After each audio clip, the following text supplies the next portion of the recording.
Today we're going to learn how to set a print area, how to repeat the headings on each page of a printed worksheet, and how to insert headers and footers.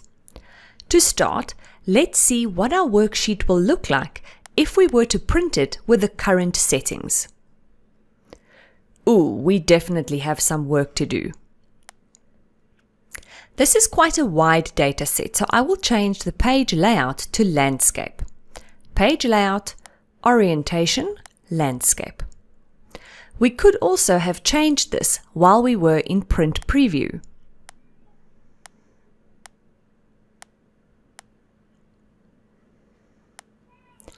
As you can see, in this worksheet, the headings are in row 2.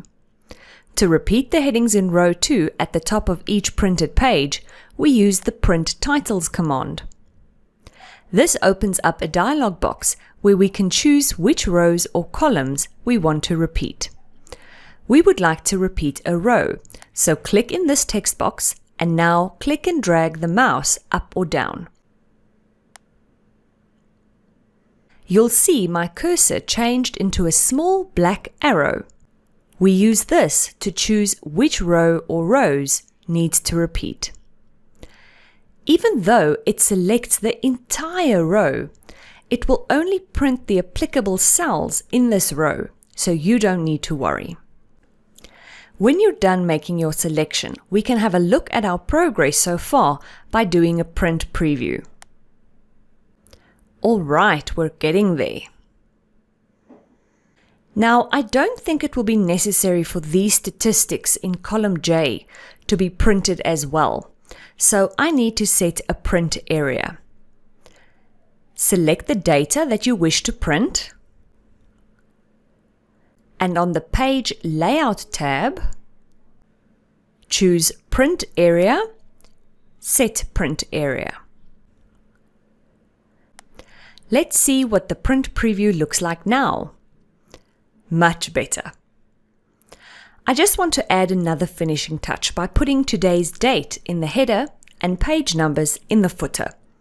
To do this, click on the Insert tab, Text, Header and Footer. You can just click on a header or footer element that you want, and the information that you inserted will always update automatically. In a printed version of a worksheet, it's useful to know which page you're looking at, as well as how many printed pages there are in total. To add this information, I'll type in the text page and then just add the specific elements that I need. Page number, type in the text of, number of pages. There you go. To switch back to the view you are used to, called the normal view, you can use your ribbon. Click on View, Normal, or just click down here on the normal icon in the status bar.